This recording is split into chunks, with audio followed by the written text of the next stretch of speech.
Bismillahirrahmanirrahim. Assalamualaikum warahmatullahi wabarakatuh. Alhamdulillahilladzi tatimmus shalihat. Allahumma arhamna bil Qur'an. Amin ya Allah ya rabbal alamin. Rabbi shrah li sadri wa yassir li amri wahlul 'uqdatam min lisani yafqahu qawli. Allahumma anta rabbuna farzuqnal istiqamata. Amin ya Allah ya rabbal alamin. Baik, seperti biasa sebelum kita mulai majelis hadis kita tak lupa akan membiasakan mendoakan orang-orang yang sudah wafat ya, yang sudah eh, menghadap Allah Subhanahu wa taala dengan rahmat dan ridhonya. Di antaranya kita akan mengirimkan bacaan surah Al-Fatihah ya, karena keterbatasan waktu dikhususkan untuk Bapak Miharja bin Arga rahimahullahu taala, Ibu Kurwiyati binti Jumani rahimahullahu taala, Bapak Zulkarnain Musa rahimahullahu taala, Bapak Hari Haryadi rahimahullahu taala, dan terakhir Ibu Ais Ruhyati binti Suhardi rahimahullahu taala. Al-Fatihah. A'udzu billahi minasyaitonir rajim. Bismillahirrahmanirrahim. Alhamdulillahi rabbil alamin arrahmanir rahim. Maliki yaumiddin. Iyyaka na'budu wa iyyaka nasta'in. Ihdinas siratal mustaqim. Siratal ladzina an'amta 'alaihim ghairil maghdubi 'alaihim waladdallin. Amin. Alhamdulillah. Baik, insya Allah kita akan lanjutkan ya. Kita mengejar karena di sini hadisnya agak panjang. Kita kejar agar pas waktunya dengan sesi tanya jawab. Al hadithur rabi, hadis yang keempat ya. Kita akan belajar hadis tentang masalul mu'minil ladzi yaqra'ul Qur'an wal munafiq ya. Jadi permisalan atau perumpamaan seorang mukmin, orang yang beriman, tapi nggak cuma beriman saja, tapi alladzi yaqra'ul Qur'an wal munafik, yaitu permisalan orang mukmin yang baca Quran dan orang munafik yang baca Al-Qur'an. Gitu ya. Jadi permisalannya seperti apa? Jadi salah satu uslub atau metode Nabi dalam mengajar ya, itu permisalan ya, permisalan itu perumpamaan ya, di penganalogian gitu ya, itu biar mudah dipahami oleh muridnya.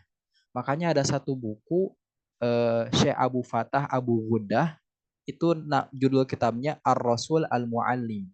Ar-Rasul Al-Muallim itu Ar-Rasul Rasulullah Shallallahu Alaihi Wasallam, Al-Muallim sang guru. Itu ada terjemahnya, silahkan cari. Kalau tidak salah ada ya.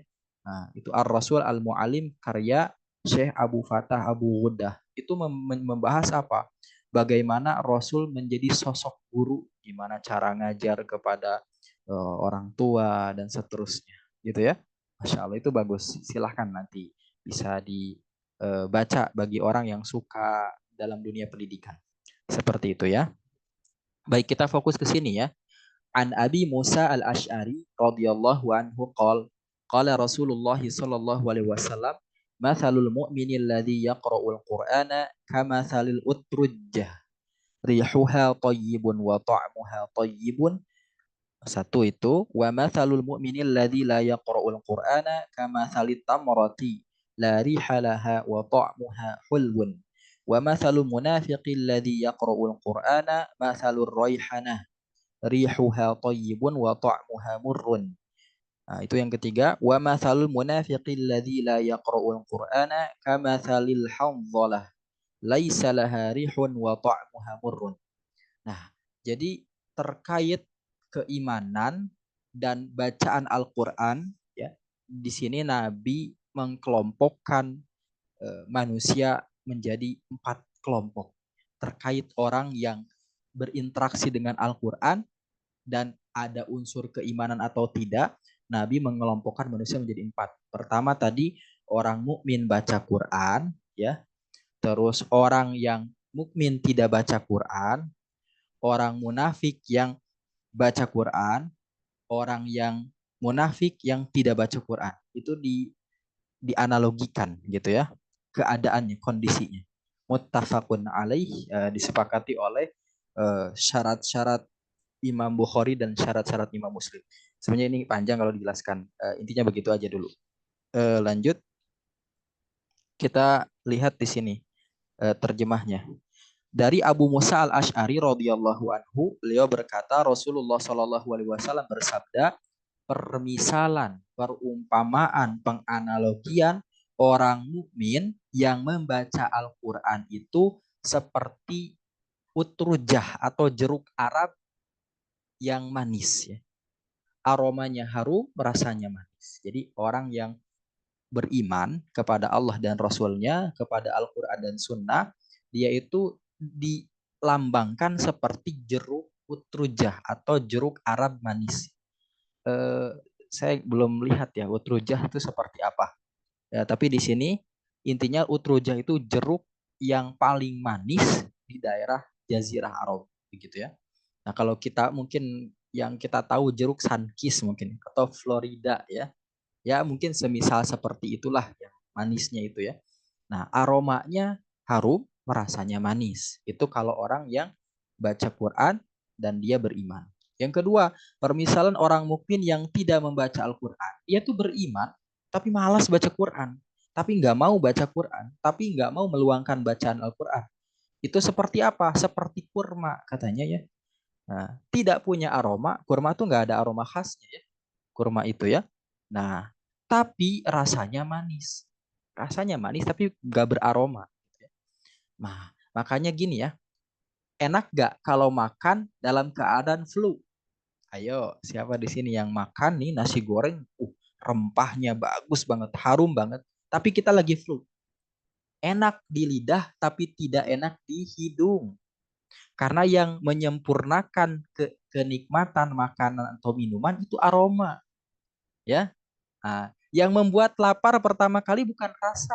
Misalkan kita lagi naik motor gitu ngabuburit ya. Aduh, ada sate Madura. Apakah kita udah terasa belum lidah? Belum, baru aroma. Nah, itu ya. Jadi kenikmatan sesuatu itu melibatkan lidah, ya, rasa dan aroma. Nah, seperti itu permisalannya ya. Nah, lanjut. Permisalan orang munafik. Nah, jadi dua tadi ya. Yang baca Quran dan beriman, terus yang baca Quran tapi dia itu yang beriman tapi tidak mau baca Quran. Sekarang yang ketiga, orang munafik yang membaca Al-Quran itu seperti bunga raihanah. Raihanah juga asing ya di kita. Aromanya itu harum tapi rasanya pahit. Jadi seperti apa? Kemangi ada yang mengatakan ya. Dia itu harum tapi pahit begitu ya. Atau seperti apa? Pare mungkin ya. Harum tapi pahit. Nah, tapi ini roihanah itu di daerah Jazirah Arab. Permisalan orang munafik yang tidak membaca Quran. Ustadz, munafik itu apa? Munafik itu dia menampakkan kesolehan, menyembunyikan kesalahan. Maksudnya apa? Kayak dia pakaiannya bagus, ya, pakaiannya seperti orang pintar, seperti orang baik, begitu. Tapi hatinya itu busuk, nggak mau sholat, nggak percaya sama Allah, ya. Menjelek-jelekan Nabi. Gitu kan. Banyak sekarang, mohon maaf ya, orang pakai peci, menjelek-jelekan Palestina. Wah, Palestina itu harusnya pindah aja, nggak usah sok-sokan melawan Israel. Nah, itu orang munafik kayak gitu ya. Itu orang munafik ya. Dia itu menampakkan apa namanya kesolehan tapi menyembunyikan kejelekan. Nauzubillah ya, jadi nggak boleh seperti itu. Itu munafik ya. Jadi dia tuh solehnya di branding padahal hatinya tuh busuk. Nah, itu orang munafik. Nah, orang munafik yang baca Quran tuh tadi kayak apa? Kayak bunga raihanah ya. Aromanya harum ya, dia seperti keren padahal hatinya busuk ya. Keimanannya bermasalah. Terus tadi permisalan orang munafik yang tidak membaca Quran, udah mah dia tuh munafik, gak mau baca Quran lagi. Itu seperti hanzalah, tidak beraroma dan rasanya pahit. Ini gimana makanan sudah mah nggak ada aromanya atau bau ya, pahit lagi. Wah, itu udah ya jelek sekali. Nah, itu coba kita jelaskan satu-satu. Mulai dari tadi hadis ini diriwayatkan oleh sahabat Nabi bernama Abu Musa al-Ash'ari ya. Abu Musa al-Ash'ari. Nah, di sini Abu Musa itu siapa? Adalah salah satu sahabat Nabi Muhammad SAW Apa spesialnya beliau? Spesialnya Abu Musa al-Ash'ari adalah mempunyai suara merdu dalam membaca Al-Quran. Gitu ya. Bagi kita, saya nggak tahu ya sahabat di sini siapa yang suaranya merdu. Mungkin saya tahu ketika mungkin sebagian masuk ke kelas Al-Quran saya misalkan. Nah, kalau ada yang merdu, salah satu idola dalam hidupnya harus dimasukkan tuh. Abu Musa al-Ash'ari. Jadi di kalangan para sahabat, Abu Musa al-Ash'ari salah satu orang yang punya suara merdu dalam baca Al-Quran. Dan ini sudah ditestimonikan oleh Nabi langsung. Seperti itu ya. Nah, Abu Musa al-Ash'ari mempunyai nama asli Abdullah bin Qais. Ya. Beliau berasal dari Yaman. Jadi bukan dari Makkah atau Madinah, tapi dari Yaman. Jadi ketika mendengar kerasulan Nabi Muhammad SAW, ya, jadi ketika Rasul diangkat menjadi Rasul, eh, beritanya tersebar di antara para pedagang, ya kan, dari Jazirah Arab ke Yaman, gitu. Itu kalau dulu tuh jalur sutra, ya, itu maka Abu Musa al Ashari datang kepada Nabi, begitu ya. Beliau langsung bergegas menuju Mekah, gitu ya, saking ingin bertemu dengan seorang Rasul. Setelah bertemu dengan Nabi Muhammad SAW, beliau memeluk Islam. Banyak sebabnya karena ke apa namanya kepintaran Rasul, kemuliaan akhlak Rasul, ya bahkan ada yang masuk Islam gara-gara melihat wajah Rasul, gitu ya. Jadi wajah orang soleh itu menenangkan. Gitu. Mungkin sahabat pernah mungkin ya ketemu guru, ketemu ulama, baru lihat di story aja beliau sedang mengajar, nampaknya tenang banget begitu ya. Nampaknya tenang banget. Kalau saya, siapa yang saya suka ya, ulama yang ketika saya memandang wajahnya itu meneduhkan ya. Saya pertama Habib Ali Al-Jufri ya. Itu enak ya, bahasanya bagus ya, orangnya cerdas, wajahnya menenteramkan. Itu satu. Yang kedua Syekh Ramadan Al-Buti ya. Itu sudah wafat juga, wafatnya dibom oleh teroris di Suriah, Syekh Ramadan Al-Buti.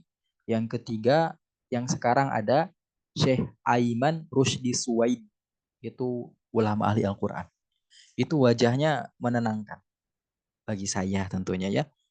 Mungkin sahabat punya yang lain lagi gitu ya.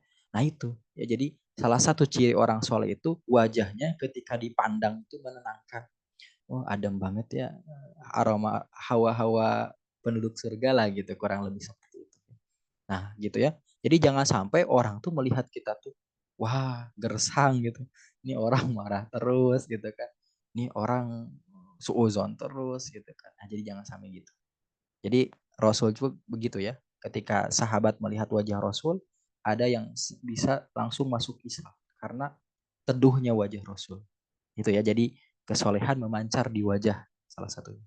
Nah, Abu Musa al-Asy'ari begitu ketemu Rasul, memeluk Islam, setelah memeluk Islam, belajar Islam kepada Rasulullah SAW, beliau kembali ke Yaman untuk mengajarkan Islam. Gitu ya. Jadi beliau itu apa dari Yaman datang ke apa namanya ke Makkah, ketemu Rasul, masuk Islam, belajar Islam kepada Rasul langsung, ya murni, baru pulang lagi ke Yaman untuk mengajar. Seperti itu. Salah satunya tentunya Al-Quran. Nah, lanjut. Salah satu metode pengajaran Nabi itu tadi ya, bahwa ada perumpamaan ya, atau tamsil ya, perumpamaan penganalogian itu bentuk metode pembelajaran gitu ya. Nah, dengan cara apa? Permisalan, perumpamaan, tujuannya apa? Agar mudah difahami oleh umatnya gitu ya, agar mudah difahami umatnya. Di satu sisi juga Rasul pernah mengajarkan dengan kisah, ya kan? Bahkan dengan bercanda, dengan tanya jawab, gitu kan? Kayak maukah kamu aku berikan satu amalan yang begini, begini, begini. Nah, itu metode apa namanya? Metode memotivasi, gitu kan ya? Atau misalkan bukan golongan kami orang yang begini, jadi bukan termasuk orang yang saya cintai, orang yang begini-begini. Itu metode apa? Memberikan ancaman atau ketakutan agar tidak melakukan dosa. Itu metode ya.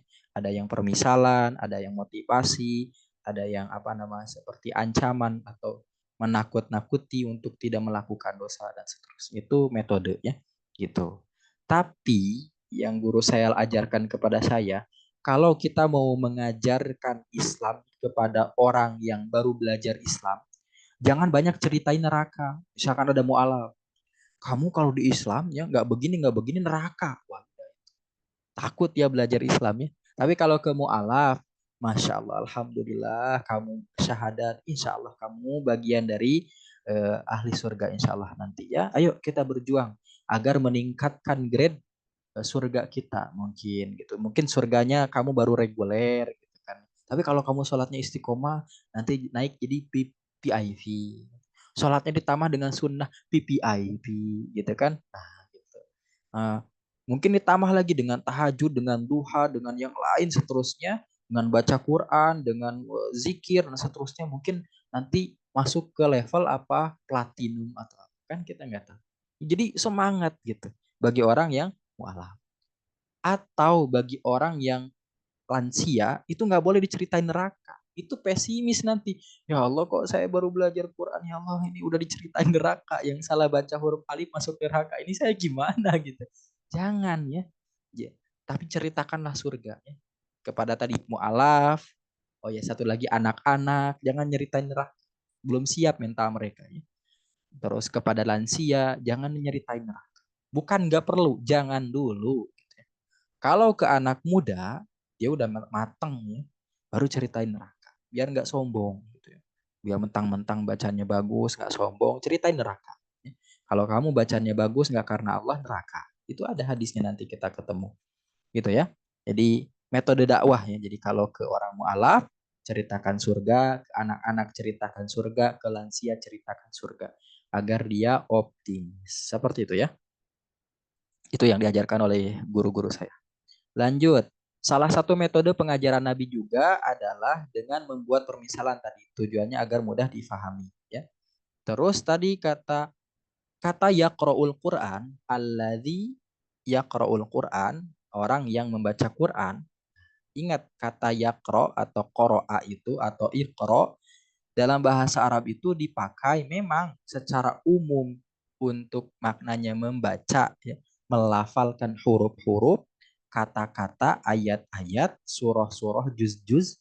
Tapi kalau diperluas itu bisa bermakna menghafalkan, memahami. Begitu ya. Jadi ketika membaca yaqra'ul alladzi yaqra'ul Quran berarti orang yang membaca atau menghafal atau memahami.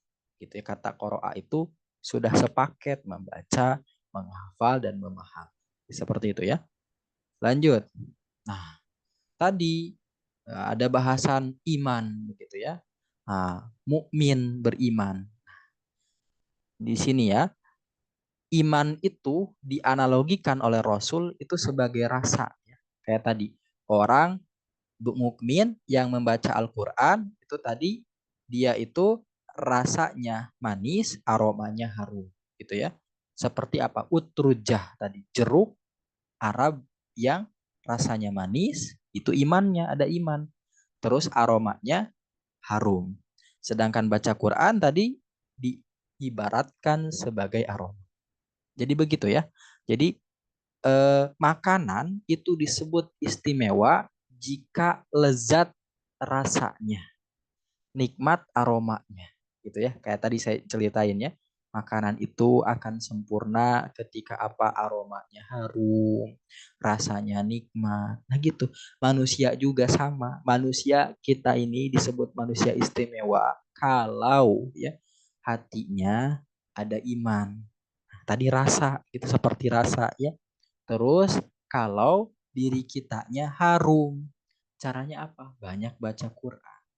Nah, ini jangan-jangan ya kita itu beriman ya. Tapi apa? Mungkin aromanya kurang semerbak karena baca Qurannya satu baris satu hari. Itu juga kalau ingat gitu ya. Beda dengan orang yang satu juz sehari itu di pandangan Allah ya, di pandangan malaikat pencatat amal kebaikan itu beda aromanya. Gitu ya. Beda aroma. Apa Ustadz pentingnya aroma ya? aroma rohani lah kalau kita baca Quran itu nanti akan jadi magnet. Orang itu nyaman dengan kita ngobrol kalau kita sering baca Quran. Karena lisan kita itu dibimbing oleh Allah untuk membuat nyaman lawan bicara kita. Ah itu ya, ini penting bagi pebisnis ya, bagi yang suka negosiator ya. Ini penting baca Quran penting ya, saya tekankan penting. Agar apa? Daya tarik bicara kita tuh bagus gitu ya. Ah, Masya Allah. Itu ya. Nah, seperti itu. Jadi begitu juga dengan manusia ya. Manusia istimewa jika punya iman dan suka membaca Quran. Itu kuat sekarang ya. Manusia disebut istimewa jika hatinya ada keimanan dan dirinya diliputi bacaan Quran. Allahu Akbar. Ayo semangat ya. Hati kita upgrade lagi keimanannya. Terus diri kitanya harumkan dengan bacaan Quran. Seperti apa tadi? Utrujah. Jeruk Arab manis lagi harum. Itu. Nah ini ya. Buah utrujah itu salah satu buah jeruk dari daerah Arab. Ini sebenarnya bukan gambarnya ya. Saya nggak tahu gambar pastinya. Sedang mencari ya. Barangkali ada makhtutot atau apa naskah kuno yang mendeskripsikan buah utrujah dengan spesifik. Nah, buah utrujah itu ya. Buah ini rasanya enak ya tadi ya manis dan aromanya wangi ya. Aromanya semerbak harum ya. Bahkan katanya buah ini sering dijadikan sebagai bahan baku parfum. Mungkin yang fruity gitu ya. Mungkin yang pernah ke Saudi boleh ditanyakan ke di sana ya. Kalau punya kesempatan umroh atau haji, utrujah seperti apa? Apakah ada parfum yang aromanya utrujah? Nah, itu jadi experience ya, jadi pengalaman tersendiri gitu ya. Lanjut. Nah, tadi orang mukmin yang membaca Quran itu seperti tadi seperti utrujah adalah orang yang batinnya manis dengan manisnya keimanan ya.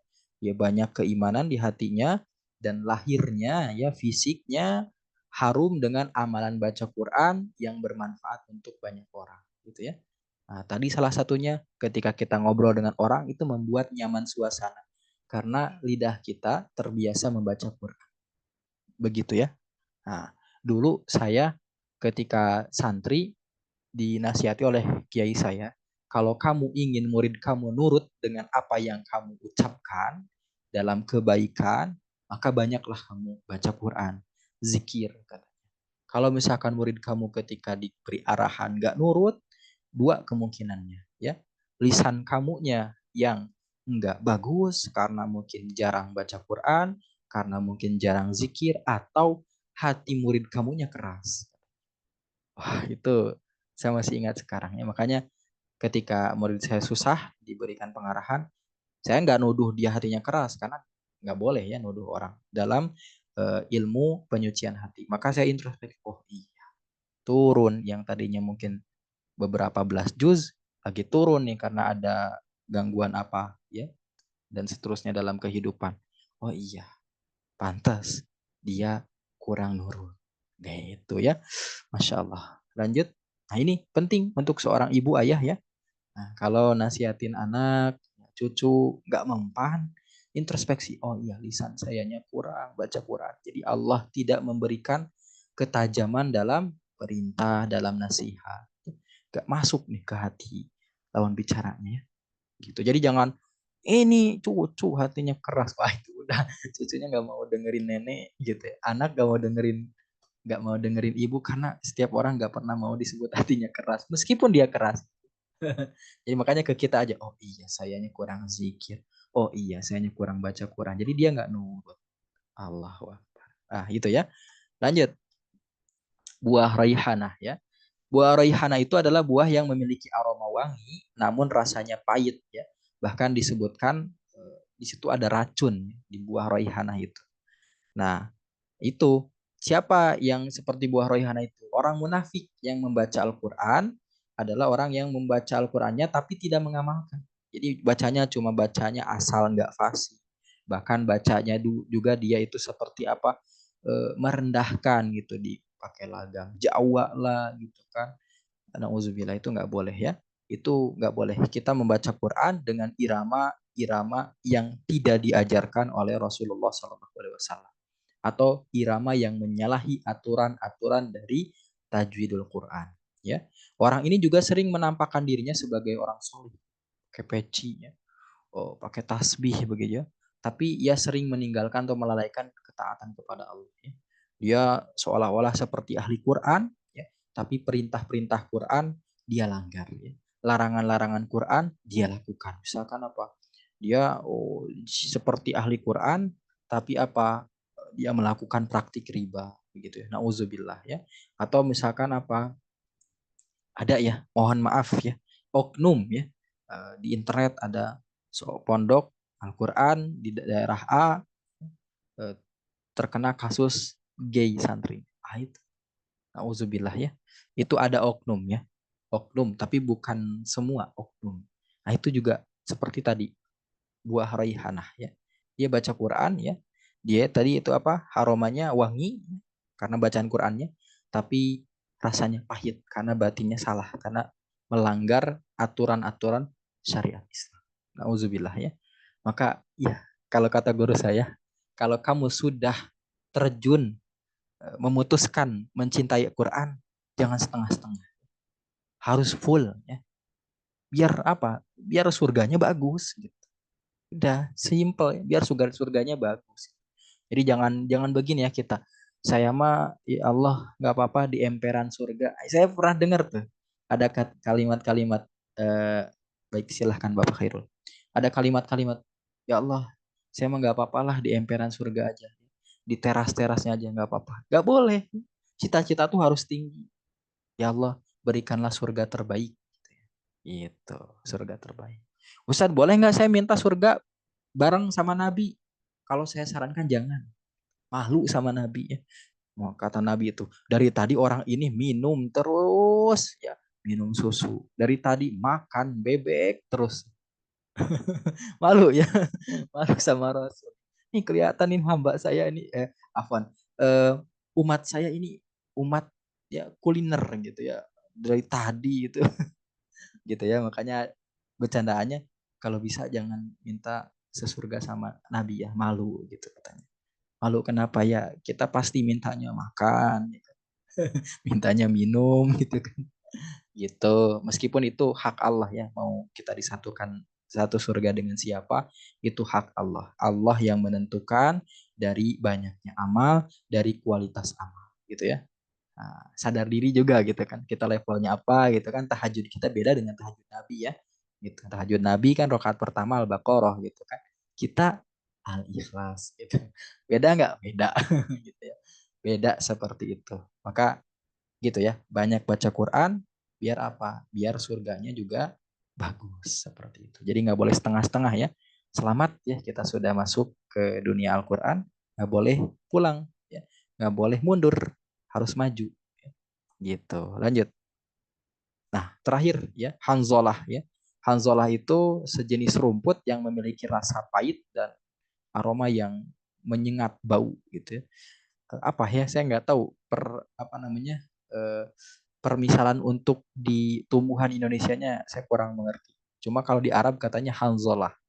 Nah, ini seperti orang munafik tadi ya, yang tidak membaca Quran, nah, dan dia juga tidak merasakan manisnya keimanan karena banyak menyalahi aturan Quran. Dia nggak mau baca Quran dan menyalahi aturan Quran. Nah, itu orang munafik yang seperti Hanzalah. Rasanya pahit karena hatinya menolak aturan Al-Quran dan aromanya bau karena dia nggak mau baca Quran. Ini hati-hati ya. Dia cuma peci aja besar gitu kan ya. Amalannya kecil gitu kan. Jadi nggak boleh seperti itu. Nggak boleh. Nah itu. Nah, beberapa slide terakhir, saya ingin menukil pendapat dari Imam Ibnul Qayyim Al-Jauziyah. Nah, jadi nanti ada namanya ilmu tazkiyatun nufus, ilmu tazkiyah penyucian an-nufus jiwa. Yang dimaksud jiwa itu hati dan tubuh kita. Nah, ada satu tokoh yang di bidang ilmu tazkiyatun nufus yang terkenal yaitu Imam Ibnul Qayyim Al-Jauziyah. Banyak kitabnya. Beliau membagi manusia menjadi empat ya berdasarkan sabda Nabi tadi ya. Yang pertama ahlul iman serta ahlul Quran. Ini satu paket ya. Mereka itu adalah paling baik sebaik-baik manusia. Yang tadi ya, sudah dia beriman ya dengan hukum-hukum yang ada dalam Al-Qur'an, ya, setiap yang diperintahkan Al-Qur'an dia lakukan, setiap yang dilarang oleh Al-Qur'an dia tinggalkan, dan dia juga rajin baca Quran. Nah, ini yang paling baik ya, yang termasuk uh, khairukum man ta'allamal Qur'ana wa 'allamah. Itu. Yang kedua, ahlul iman tapi tidak membaca Quran. Dia beriman, ya kan ya? Beriman, Al-Quran perintahkan dia lakukan. Al-Quran memerintahkan puasa Ramadan dia melakukan. Ya. Nah, tapi tidak membaca Quran. Baca Quran Ramadan kalau ada undangan dari ibu-ibu komplek. Nah, gitu kan. Atau pas itikaf aja, seminggu. Ya, itu juga kalau nggak ada halangan gitu kan. Nah, itu yang kayak gitu hati-hati. Itu masuk level kedua ya. Ya, grade kedua. Ya, itu. Jadi hati-hati. Nanti kita masuk ke hadis. Berapa sih batas minimal kita harus khatam dalam setahun? Nanti ada ya, insya Allah ya. Ulama menyepakati 2 kali khatam dalam setahun. Itu batas minimal seorang mukmin. Ya. Kalau di bawah itu, wah itu rugi. Kalau enggak, wah itu udah kita ucapkan la haula wala quwata gitu ya. Nah, jadi batas minimalnya setahun 2 kali. Itu setahun 2 kali gitu. Yang ketiga, ada yang diberi Al-Quran tapi tidak diberi iman. Itulah orang munafik. Dia tuh punya mushaf Al-Quran, ya, tapi dia tidak apa? Tidak beriman. Apa yang diperintahkan Al-Quran dilanggar, gitu ya. Al-Quran menyuruh puasa, dia selalu hadir di warteg, gitu ya kan ya. Itu, auzubillah, nggak boleh seperti itu ya. Kalau nggak ada, bagi kalau bagi perempuan masih dimaklum ya, karena mungkin ada halangan. Tapi kalau laki-laki hadir di warteg tanpa safar, tanpa sakit, udah itu. Kelompok ketiga tuh ya, hati-hati ya. Nah gitu. Yang keempat, yang tidak diberi Al-Quran maupun tidak diberi iman. Hukum Al-Quran semuanya dilanggar, ya. Tidak dihiraukan. Ya. Terus apa? Gak mau baca Quran. Udah, itu repot orang kayak gitu. Nah, maka terakhir, 2 golongan pertama, tadi ahlul iman, ahlul Quran, dan ahlul iman tapi tidak baca Quran, itu termasuk golongan as-su'ada. Itu orang-orang yang bahagia. Orang-orang yang bahagia dunia dan akhir. Gitu ya. Makanya belajar iman dulu baru Quran. Itu betul. Memang. Karena iman itu modal. Begitu ya. Seperti itu. Insya Allah ke depan kita akan belajar ya. Nanti ada satu kitab bagus ya. Sebab-sebab bertambahnya keimanan. Nanti kita bahas ya. Tapi ini selesaikan dulu 40 hadis ini. Jadi insya Allah akan panjang usia kita dan panjang ilmu kita ya. Makanya ya semangat ya insya Allah. Jadi seperti itu. Jadi ada 4 kelompok manusia. Pertama, dia beriman, suka baca Quran. Yang kedua, dia beriman tapi jarang baca Quran. Ketiga, dia tidak beriman dan tapi dia kadang suka baca Quran. Keempat, dia tidak beriman dan juga tidak mau baca Quran. Gitu. Kelompok 1, 2 itu bahagia, kelompok 3 dan 4 itu merana dan sengsara. Nauzubillah ya untuk kelompok 3 dan 4. Usahakan kelompok 1. Paling banter kelompok 2. Gitu. Terakhir, Imam Ibnul Qayyim Al-Jauziyah pernah berkata dalam kitab Miftah Darus Sa'adah. Ini juga bagus. Miftah artinya kunci, dar itu kampung, as-sa'adah kebahagiaan. Kunci meraih kampung kebahagiaan. Apa itu Darus Sa'adah? Ada yang punya saudara namanya Darus Sa'adah? Darus Sa'adah itu adalah surga. Jadi ini kita menceritakan kunci-kunci meraih surga. Ini perlu ya dibelajar. Ini banyak ya yang pengen ya. Nampaknya kita perlu ya banyak menceritakan apa sih yang harus kita siapkan untuk dapat surga. Apa tuh sifat-sifat surga dalam Al-Quran. Ini penting ya. Nanti saya harus polling nampaknya ya. Apakah kita belajar tentang keimanan dulu atau belajar tentang kesurgaan gitu. Kalau neraka jangan dulu ya, biar kitanya nggak insecure gitu ya. Lebih baik yang senang-senang aja dulu ya. Yang motivasi-motivasi aja dulu biar kita semangat ya beramal soleh. Gitu ya.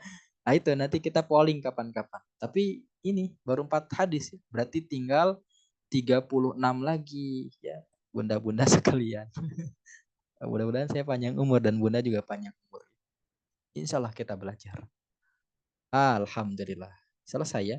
Hadis tentang permisalan orang mukmin dan orang munafik yang membaca Al-Quran. Tadi seperti yang pertama utruja, yang kedua itu at-tamroh kurma, terus yang ketiga itu ar-raihana, yang keempat itu hanzola. Baik, sampai situ barangkali ada yang mau ditanyakan, silahkan. 4 kelompok manusia yang berinteraksi dengan bacaan Al-Quran. Yang pertama utrujah, ya, dia itu aromanya harum, rasanya manis, ya. Itu orang mukmin yang baca Quran. Yang kedua itu tadi at-tamroh, kurma, orang beriman tapi jarang baca Quran. Terus yang ketiga itu ar-raihanah, dia itu orang munafik yang suka baca Quran, ya. Nah, raihanah itu sifatnya apa? Tadi itu pahit rasanya tapi harum aromanya, dan yang terakhir orang munafik yang tidak mau baca Quran seperti Hanzalah, pahit dan bau. Itu. Silahkan. Barangkali ada yang mau disampaikan, boleh seputar Al-Quran, seputar tadi yang saya jelaskan, mau kitab Miftah Darus Sa'adah dan seterusnya. Silahkan. Yang masuk di sini baru 13 ya ternyata. Ibu Ade, barangkali Ibu Rina, Ibu Endang, Ibu Hilda, Ibu Ika, Ibu Ira, Ibu Nani, Ibu Nevi, Ibu Osna, Ibu Rita, Ibu Sumarni, Ibu Yesi. Silahkan barangkali mau di... Oh, Ibu Titin baru hadir. Nah, silahkan. Terkait... Oh ya, Waalaikumsalam warahmatullahi wabarakatuh. Silahkan Ibu Ade. Tadi yang disampaikan, ini ada saya pernah baca satu hadis. Hadis dari Muslim yang bunyinya akan muncul suatu kaum dari umatku yang pandai membaca Al-Quran, di mana kali ini tidak ada apa-apanya dibandingkan dengan bacaan mereka. Demikian pula salat kalian daripada salat mereka, juga puasa mereka dibandingkan dengan puasa kalian. Mereka membaca Al-Quran dan mereka menyangka bahwa Al-Quran adalah hujah atau alasan bagi mereka. Namun ternyata Al-Quran itu adalah bencana atas mereka. Saat mereka tidak sampai melewati batas tenggorokan. Mereka keluar dari Islam sebagaimana anak panah meluncur dari busurnya. Itu bisa dijelaskan nggak Pak Ustaz maksudnya apa?